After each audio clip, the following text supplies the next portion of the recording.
बिस्मिल्लाहिर्रहमानिर्रहीम। अजीज़ तलबा, हमारी आज की discussion band theory of solid के बारे में है। इस लेक्चर में हम बुनियादी तौर पे ये सीखेंगे कि बैंड थ्योरी ऑफ सॉलिड क्या है।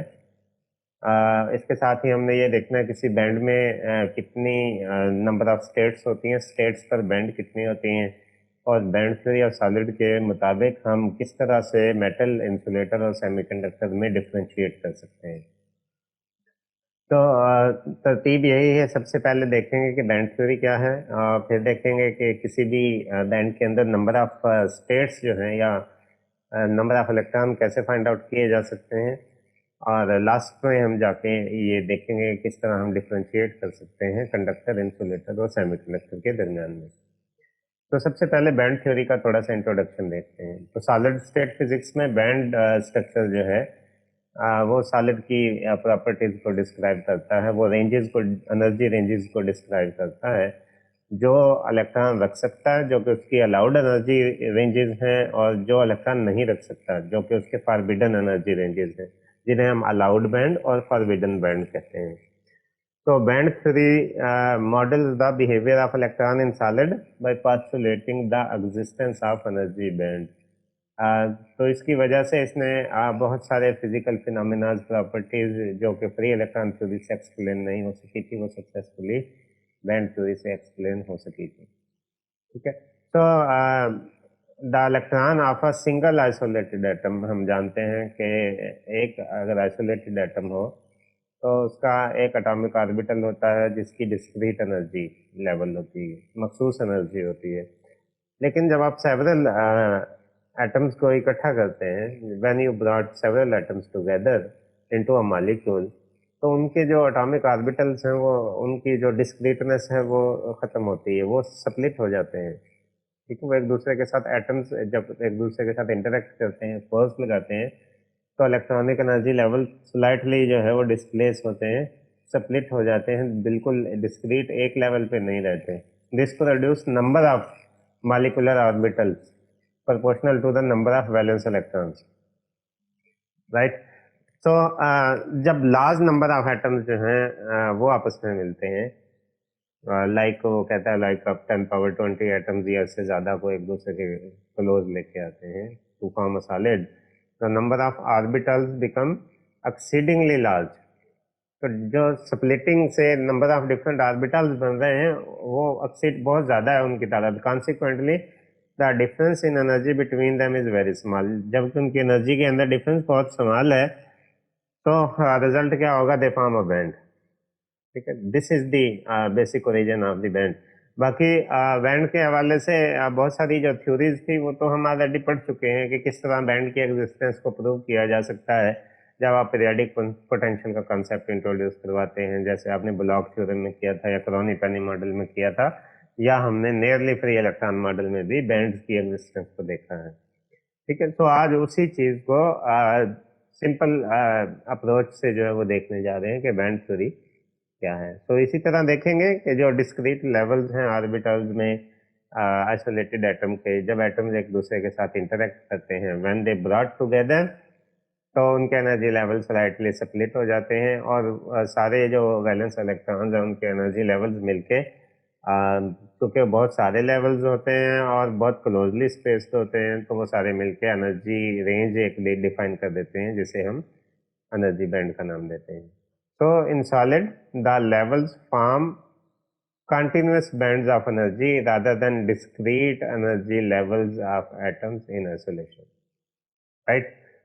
However, some interval of energy contain no orbitals. तो बैंड्स तो हैं, और वो उसको आप कंटिन्यूस भी ले सकते हैं क्योंकि इतने ज़्यादा एनर्जी लेवल्स हैं, लेकिन उनके दरमियान में स्टिल ऐसे रीजन्स मौजूद हैं जिन पे कोई इलेक्ट्रॉन जो है वो एग्जिस्ट नहीं करता। ठीक है। जहाँ कोई ऑर्बिटल नहीं है, तो वो रीजन जो है वो बैंड गैप फॉर्म करते हैं। तो बैंड थ्योरी का बुनियादी कंसेप्ट यही है कि there are allowed energy bands जो कि इलेक्ट्रॉन को रख सकते हैं, which are separated by forbidden energy gaps. This is called band theory of solid. ठीक है। तो ये बुनियादी कंसेप्ट था हमारा बैंड थ्योरी ऑफ सॉलिड का, ये उसका बेसिक इंट्रोडक्शन है। अब हम देखते हैं कि number of possible wave function या स्टेट्स पर बैंड जो है वो कैसे निकाल सकते हैं, किसी बैंड में कितनी पॉसिबल स्टेट्स होंगी। So for a linear crystal of length L the boundary condition में बी रिटन एज, उसकी कोई भी है, उसकी लेंथ एल हो, कोई भी लीनियर क्रिस्टल है आपके पास, तो बाउंड्री कंडीशन उसकी जो है वो आप ले सकते हैं psi k of x plus l is equal to psi k of x. Wave function जो बाउंड्रीज पे एक जैसा होता है। ठीक है, सो इसी इसी बाउंड्री वैल्यू को अगर आप ब्लॉक थ्योरम के अकॉर्डिंग देखें, इसकी पीरियोडिसिटी के अकॉर्डिंग देखें, तो इसको आप लिख सकते हैं psi k of x plus l is equal to psi k of x exponential iota k l. ठीक है, एक्सपोनेंशियल आयोटा के, ये ब्लॉक थ्योरम की स्टेटमेंट है।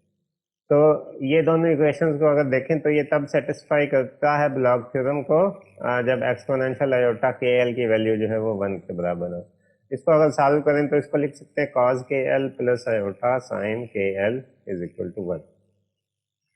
ठीक है, तो ये कब पॉसिबल है, जब के एल की वैल्यू जो है वो 2n पाई के बराबर हो, या आप कह सकते हैं के की वैल्यू जो है 2n पाई बाई एल के बराबर हो, जबकि n आपके पास जो है ये plus minus 1 plus minus 2 plus minus 3 जो है वो हो सकता है, उसके साथ आपके पास के की वैल्यू आ जाएंगे। ठीक है, एन की जगह पे आप plus minus 1 plus minus 2 plus minus 3 put करते जाएंगे और के की आपके पास पॉजिटिव और नेगेटिव कॉरेस्पॉन्डिंग वैल्यूज आती जाएंगी।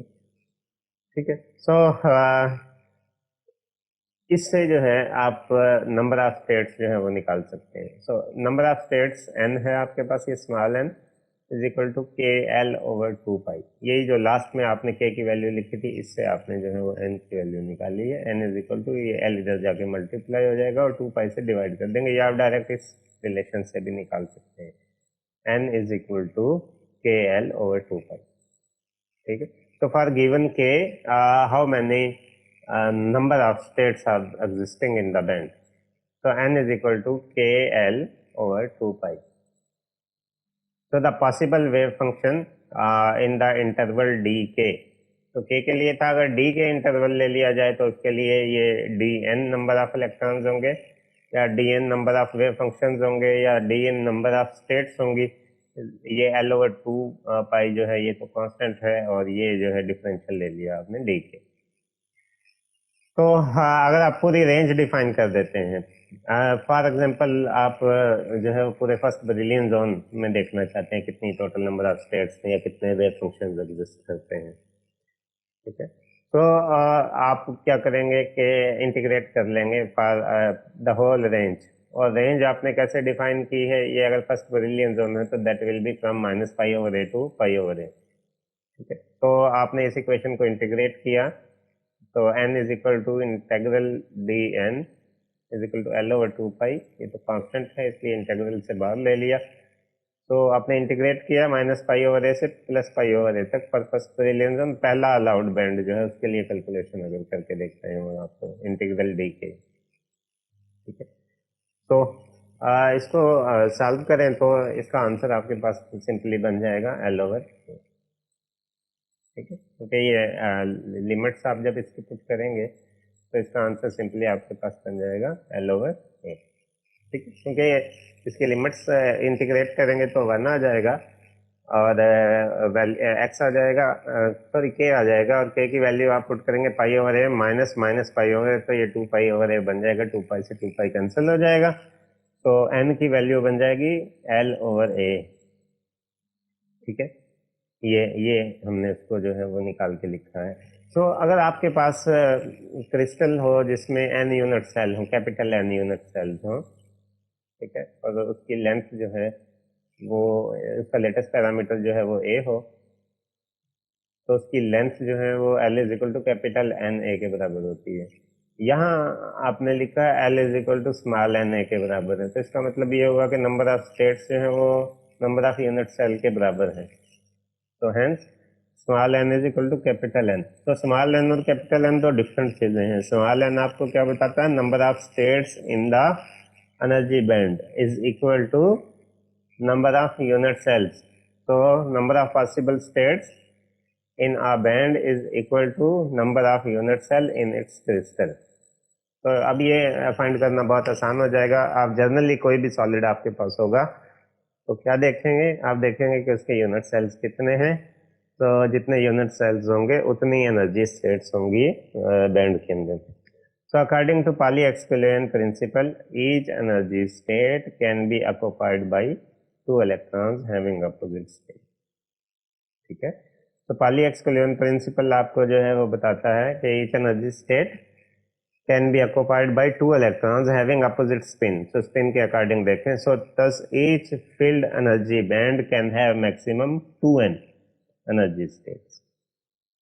Each filled energy band can have maximum 2n states or 2n number of electrons. ठीक है, तो ये पहला काम आपने कंप्लीट कर लिया कि नंबर ऑफ स्टेट्स कितनी होती हैं किसी बैंड के अंदर।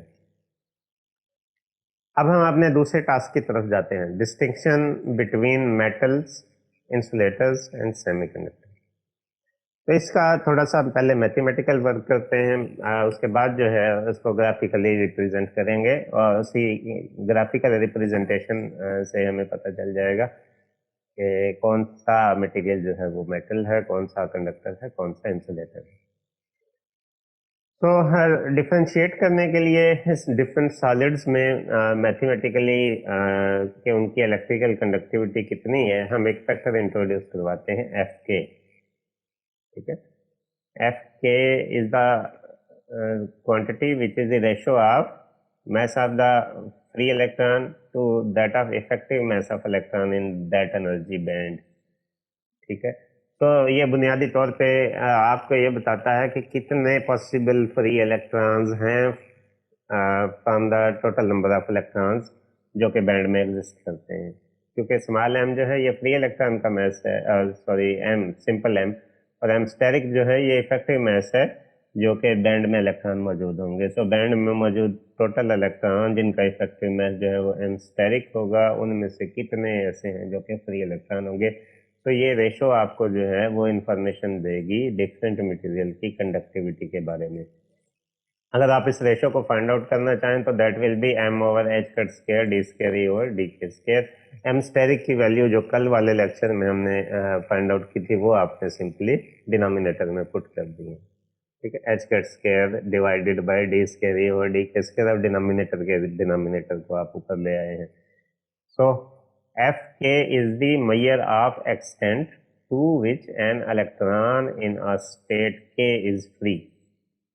ठीक है, ये आपको एक्सटेंट बताता है, चांस बताता है कि स्टेट के अंदर जो इलेक्ट्रॉन है के स्टेट के अंदर वो फ्री हो सकते हैं, कितनी पॉसिबिलिटी है उसके फ्री होने की। तो अब डिफरेंट केसेस जो है वो यहाँ पे देखे जा सकते हैं।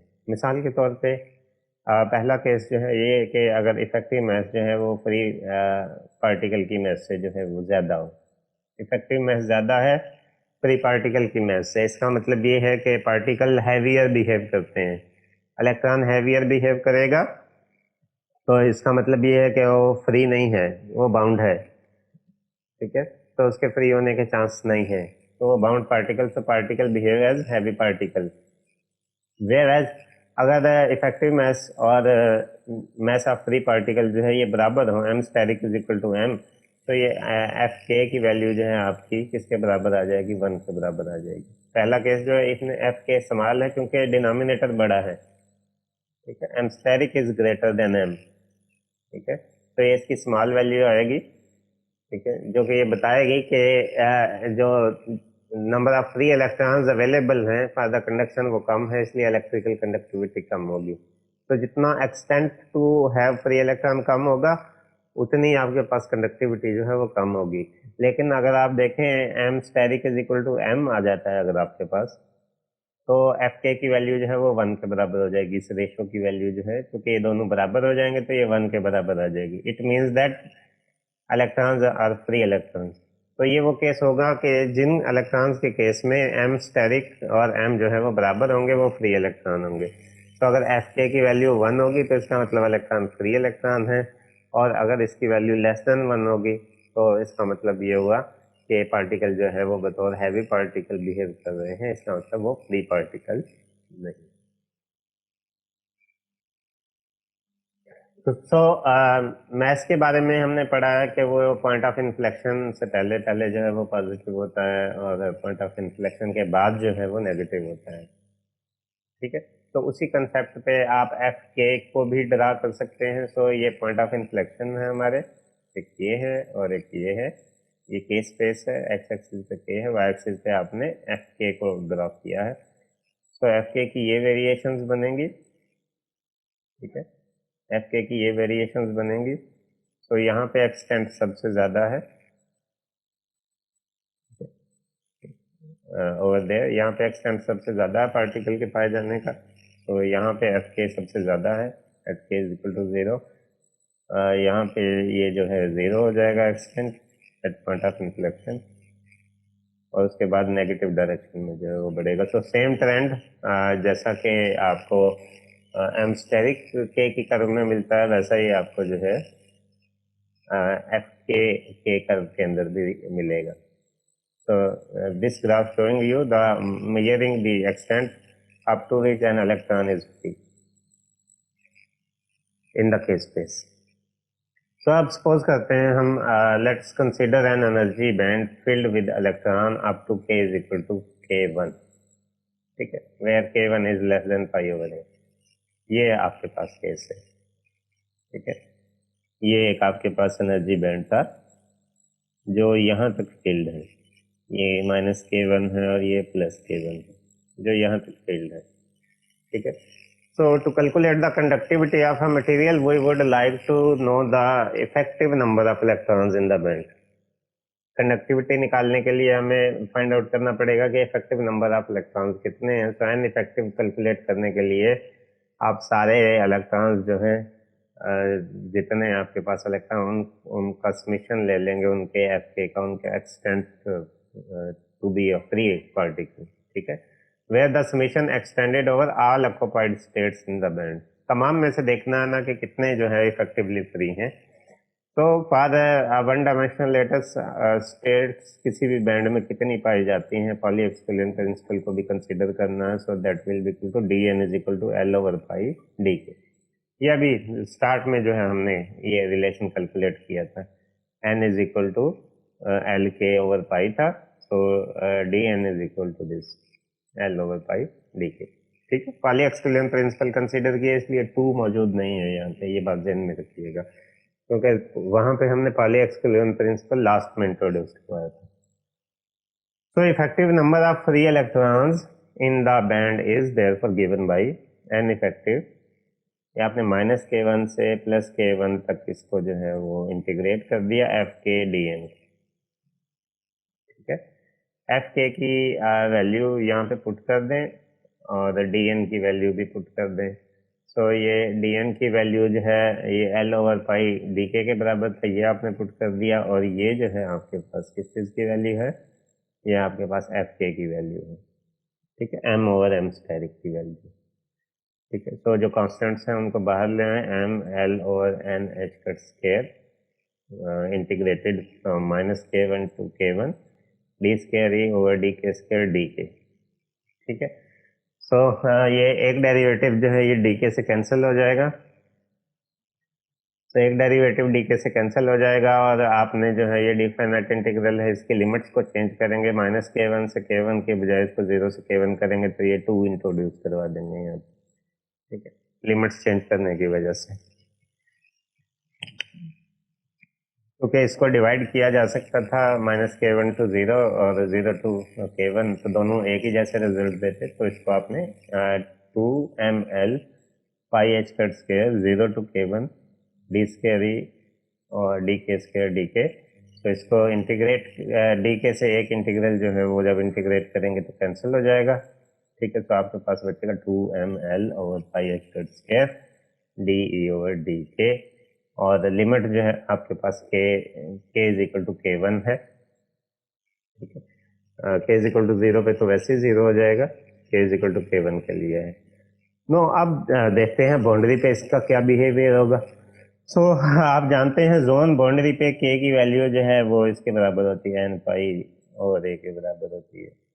तो जोन बाउंड्री पे आपको पता है कि रिफ्लेक्शन होती है, आगे बैंड गैप है तो एनर्जी ट्रांसफर नहीं होती, सो वहाँ पे चेंज इन द एनर्जी जो है वो जीरो होती है। ई के डायग्राम से हमने ये स्टडी किया, डी ई और डी के इज इक्वल टू जीरो। ठीक है, ये हमें क्या बताता है, अगर आप इसको डिफाइन करना चाहें इस रिलेशनशिप को, दस the effective number of free electrons at the zone boundary is zero.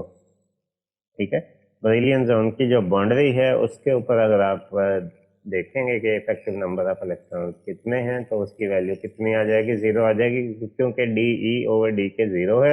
यहाँ पे जब आप जीरो पुट करेंगे तो एन इफेक्टिव जो है वो जीरो आ जाएगा। तो effective number of free electrons at zone boundary is equal to zero. Moreover यही जो टर्म है d by d k, that will be maximum at the point of inflection of the E k curve. ठीक है, point of inflection पे जो है ये rate of change of energy with respect to k जो है वो मैक्सिमम है, क्योंकि आपने देखा था वेलोसिटी वहीं पे मैक्सिमम होती है। जब आपने वी के ग्राफ जो है वो बनाया था प्रीवियस लेक्चर में, ई के डायग्राम से वी के डायग्राम जब बनाई थी, तो इलेक्ट्रॉन्स की वेलोसिटी जो है वो मैक्सिमम आपको पॉइंट ऑफ इन्फ्लेक्शन पे मिली थी। तो पॉइंट ऑफ इन्फ्लेक्शन जो है वो जगह है जहाँ पे इफेक्टिव नंबर ऑफ इलेक्ट्रॉन जो है वो सबसे ज्यादा पाए जाएंगे आपके पास। ठीक है, तो पॉसिबली जो maximum number of free electrons है वो आपको पॉइंट ऑफ इन्फ्लेक्शन पे मिलते हैं। अब इस कंसेप्ट को जहन में रखना है और हमने डिफ्रेंशिएट करना है between metals, insulator and semiconductor. बारी बारी डिस्कस करते हैं। ठीक है, a solid is an insulator. एक सॉलिड जब इंसुलेटर हो गया, इसकी कब होगा जी, if certain number of bands in it are completely filled and rest are completely empty. ठीक है, and the two bands being separated by an energy gap. ठीक है, इसको रिवाइज करते हैं, इस बात को बहुत क्लियरली मेंशन है। कुछ बैंड जो है वो कंप्लीटली फिल्ड हो, कुछ बैंड जो है वो कंप्लीटली एम्प्टी हो, और फील्ड और एम्प्टी बैंड्स के दरमियान में लार्ज एनर्जी गैप हो। ठीक है, this is true only at absolute zero. ठीक है, जब टेम्परेचर 0 केल्विन के बराबर नहीं होता, it may be possible for some of the electron in the highest filled band called valence band to get excited to the next band called conduction. ठीक है, तो हाईएस्ट फील्ड बैंड जो है वो वैलेंस बैंड कहलाता है, और उससे ऊपर वाला जो बैंड है वो कंडक्शन बैंड कहलाता है। वैलेंस बैंड में जो इलेक्ट्रॉन होते हैं नॉर्मली वो बाउंड होते हैं, कंडक्शन बैंड में जो इलेक्ट्रॉन होते हैं नॉर्मली वो फ्री होते हैं। तो एब्सोल्यूट जीरो टेम्परेचर पे अगर हम बात करते हैं इंसुलेटर्स की, तो उनका वैलेंस बैंड कंप्लीटली फिल्ड होता है और कंडक्शन बैंड जो है वो कंप्लीटली एम्प्टी होता है, और इनके दरमियान लार्ज एनर्जी गैप है। ठीक है, रूम टेम्परेचर पे या आप अगर टेम्परेचर अप्लाई करते हैं तो पॉसिबल है कि कुछ इलेक्ट्रॉन या वेरी फ्यू इलेक्ट्रॉन जो है वो वैलेंस बैंड को छोड़ के कंडक्शन एक्साइटेड होकर कंडक्शन बैंड में चले जाए, तो उसकी वजह से बहुत वीक कंडक्टिविटी हो।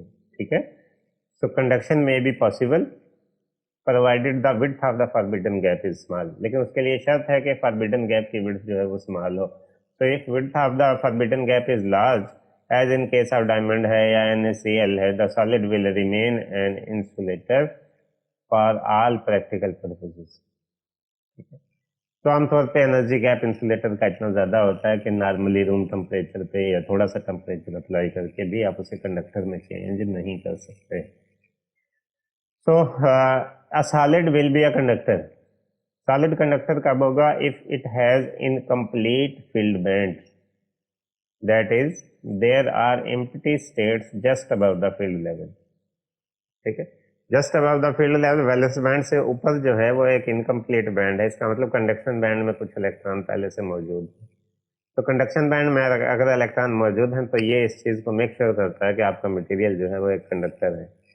तो बुनियादी तौर पे इसमें ये होता है कि कंडक्टर और कंडक्शन और वैलेंस बैंड जो है वो एक दूसरे के साथ ओवरलैप करते हैं, सच दैट कुछ इलेक्ट्रॉन जो कि वैलेंस बैंड में हैं वो कंडक्शन बैंड के साथ शेयर हो रहे हैं, वो ऑलरेडी उसका हिस्सा है। ठीक है, तो इसके अंदर जहाँ पे चूंकि ओवरलैपिंग आ जाती है, तो ओवरलैपिंग के केस में फिर गैप का कंसेप्ट तो नहीं रहता, तो मेटल्स में गैप नहीं होता। ठीक है, तो तो मेटल में गैप नहीं होता बल्कि ओवरलैपिंग होती है, और जितनी ज्यादा ओवरलैपिंग होगी उतनी ज्यादा कंडक्टिविटी होगी। अब सेमीकंडक्टर की बात करते हैं। An intrinsic semiconductor has an energy band structure of an insulator। तो इसका बैंड स्ट्रक्चर बिल्कुल इंसुलेटर की तरह होता है, except that it has small forbidden energy gap. ठीक है, सो प्योर सेमीकंडक्टर जो है, इंट्रिंसिक सेमीकंडक्टर जो है, इनका जो बैंड स्ट्रक्चर है वो बिल्कुल उस तरह होता है जिस तरह हमने इंसुलेटर के केस में डिस्कस किया है। बस फर्क ये है कि बैंड गैप जो है वो कम होता है। So if width of the forbidden gap is small, it may be possible for some of the electron in the highest field band, valence band में जो इलेक्ट्रॉन है, to go over the upper empty band, जिसको आप conduction band कहते हैं, even at the room temperature। ठीक है, so these electrons will then be available to carry current through the material when the electric field is applied। ठीक है, जबकि तमाम सेमीकंडक्टर्स जो इंट्रिंसिक सेमीकंडक्टर्स हैं वो रूम टेम्परेचर पे इंसुलेटर्स होते हैं। ठीक है, ये जनरल डिस्क्रिप्शन थी, अब इसको ग्राफिकली देख लेते हैं। ये पहला केस अगर आप देखें तो ये मेटल का है। ये दोनों डायग्राम्स मेटल को रिप्रेजेंट करती हैं। ये इसका वैलेंस बैंड है, ये इसका कंडक्शन बैंड है जो कि पार्शियली फिल्ड है, या इसकी बेटर रिप्रेजेंटेशन ये है कि ये ओवरलैप कर रहा है। ये येलो बैंड जो है ये रेड बैंड को ओवरलैप कर रहा है, तो ये ओवरलैपिंग रीजन है। तो इसका मतलब वैलेंस बैंड के टॉप के जो इलेक्ट्रॉन है वो ऑलरेडी कंडक्शन बैंड में मौजूद है। ठीक है, तो कंडक्शन बैंड में इलेक्ट्रॉन होंगे तो कंडक्टिविटी होगी, नहीं होंगे तो कंडक्टिविटी नहीं होगी। ठीक है, सो मेटल्स में चूंकि वैलेंस और कंडक्शन बैंड ओवरलैप करते हैं, ठीक है, और कंडक्शन बैंड जो है वो पार्शियली फिल्ड होता है, पार्शियली एम्प्टी होता है। ठीक है, तो ऐसा मटेरियल जिसमें वैलेंस और कंडक्शन बैंड जो है वो ओवरलैप करे, ठीक है, वो जो है मेटल्स कहलाएंगे, या आप कंडक्टर्स भी कह सकते हैं। ऐसा केस जिसमें लार्ज एनर्जी गैप है वैलेंस और कंडक्शन बैंड के बीच में, जैसे energy gap is greater then 4 electron volt अगर हो, ठीक है, तो ऐसा केस है जिसमें वैलेंस बैंड कंप्लीटली फिल्ड है, कंडक्शन बैंड कंप्लीटली एम्प्टी है, और दरमियान में ये एनर्जी गैप है, कितना ग्रेटर देन 4 इलेक्ट्रॉन वोल्ट हो, तो ये मटेरियल इंसुलेटर कहलाएगा। ठीक है, तो ये एनर्जी गैप की एक रेंज डिफाइन कर दी हमने। इससे ज्यादा अगर गैप होगा तो मटेरियल इंसुलेटर होगा, और ये बिल्कुल उसी जैसी डायग्राम में सेमीकंडक्टर के केस में वैलेंस बैंड फील्ड है, कंडक्शन बैंड इंफिनिटी है, band gap is less than 4 electron volt. ठीक है, तो several 1 electron to several electron volt जो बैंड गैप होता है वो आपको सेमीकंडक्टर, सो ये एक रेंज डिफाइन कर दी। अगर 4 इलेक्ट्रॉन वोल्ट से कम हो एनर्जी गैप तो इन सेमीकंडक्टर होगा, अगर 4 इलेक्ट्रॉन वोल्ट से ज़्यादा होगा तो हम कहेंगे कि ये इंसुलेटर है। राइट, तो इस केस में जो सेमीकंडक्टर है इसका चूंकि बैंड गैप कम है, सो पॉसिबली रूम टेम्परेचर पे कुछ इलेक्ट्रॉन वैलेंस बैंड से जंप करके एक्साइट होकर कंडक्शन बैंड में जा सकते हैं। ये ब्रिलियन जोन में अगर आप बैंड स्ट्रक्चर को ड्रा करें तो इस तरह से ड्रा किया जा सकता है। ये आपके पास मल्टीपल केसेस हैं, ए बी सी। पहला केस आपको जो अगर आप देखें तो ये एक इंसुलेटर का केस है, जिसमें जोन बाउंड्री पे आप अगर देखें तो ये एक एनर्जी गैप मौजूद है आपके पास। आमतौर पे जोन बाउंड्री से मेजर किया जाता है एनर्जी गैप को, तो ये एक इंसुलेटर है जिसमें एनर्जी गैप पाया जाता है। ठीक है, बी डायग्राम में देखें तो ये एक मेटल या सेमी मेटल है। इसमें ज़रूरी नहीं होता कि किसी एक ही पॉइंट पे ओवरलैपिंग हो, तो लेवल्स आपको डिफरेंट जगह पे नज़र आ रहे हैं, लेकिन अगर फर्मी लेवल के हिसाब से देखें तो ओवरलैपिंग, स्मॉल ओवरलैपिंग इसमें मौजूद है। तो इसीलिए इसको सेमी मेटल का कंसेप्ट भी दिया है। इसके साथ सेमी मेटल इसलिए कहा है जो वीक मेटल्स होती हैं उन्हें सेमी मेटल्स कहते हैं। ठीक है, जिसमें स्मॉल ओवरलैपिंग हो। तो इस तरह का जो केस है जिसमें जो लोअर और अपर बैंड है वो एग्जैक्टली एक दूसरे के ऊपर लाई नहीं करती, उनकी मिनिमम और मैक्सिमम पोजीशन। ठीक है, तो भी गैप जो है वो मेजर किए जा सकते हैं। ये स्पेशली सेमीकंडक्टर में ज़्यादा यूज होता है, उसमें डायरेक्ट और इनडायरेक्ट बैंड गैप का कंसेप्ट जो है वो इस्तेमाल किया जाता है। ठीक है, तो अगर वैलेंस बैंड का टॉप और कंडक्शन बैंड का बॉटम एग्जैक्टली एक दूसरे के ऊपर लाई कर रहे हो तो गैप को डायरेक्ट मेजर किया जाता है, स्ट्रेट लाइन मेजर किया जाता है, तो उसको आप जो है वो डायरेक्ट बैंड गैप कहते हैं सेमीकंडक्टर्स में। और अगर एक दूसरे के ऊपर ना लाई कर रहे हो तो फिर डायरेक्ट मेजर नहीं किया जाता, पहले उसको जो है उसकी रेंज डिफाइन की जाती है, फिर आप उसको जो है वो मेजर करते हैं। ठीक है, उसके पैरेलल एक लाइन लगा दी जाती है, फिर आप उसको मेजर करते हैं। तो अगर top of the valence band और bottom of the conduction band जब आप के स्पेस में ड्रा करते हैं, ब्रिलियन जोन में जब आप उसको ड्रा करते हैं, तो एक दूसरे के ऊपर ना लाई करते हो तो हम कहेंगे कि सेमीकंडक्टर जो है ये इनडायरेक्ट बैंड गैप सेमीकंडक्टर है। अगर एक दूसरे के ऊपर लाई करते हो एग्जैक्टली, जैसे इस केस में अगर आप देखें तो ये एक दूसरे के ऊपर लाई नहीं करते, अगर ये वाला रीजन यहाँ होता तो ये डायरेक्ट होता, अगर ये यहाँ है तो ये इनडायरेक्ट की एग्जांपल है, लेकिन चूंकि यहाँ पे ओवरलैपिंग हो गई है तो यहाँ बैंड गैप है ही नहीं। अगर सेमीकंडक्टर होता तो ये ओवरलैपिंग ना होती बल्कि स्मॉल गैप जरूर होता। ये लास्ट केस जो आपके पास सी है ये प्योर मेटल है क्योंकि इसमें सफिशिएंट शेयरिंग है, पार्शियल ओवरलैपिंग जो है काफ़ी ज़्यादा है, तो इस वजह से ये मेटल को रिप्रेजेंट करता है। ठीक है, तो ब्रिलियन जोन के अंदर तो अगर ओवरलैप संभाल लो, रिलेटिवली टू स्टेट्स इन्वॉल्व हो तो फिर आप उसको सेमी मेटल कह सकते हैं, लेकिन अगर ओवरलैपिंग लार्ज हो तो फिर आप उसको फुल मेटल या कंडक्टर का नाम दें। हाँ लेकिन जी ये हमारी आज की डिस्कशन थी। इस तरह हमारा जो चैप्टर था बैंड थ्योरी ऑफ सॉलिड उसको हमने आज वाइंड अप किया है, तो मैं उम्मीद करता हूँ आपको इसकी समझ आई होगी, आपने इससे कुछ नया सीखा होगा। इसको पढ़िएगा, इस हवाले से कोई क्वेश्चन हो तो आप बाद में मेरे साथ डिस्कस भी कर सकते हैं। Thank you very much for your attention.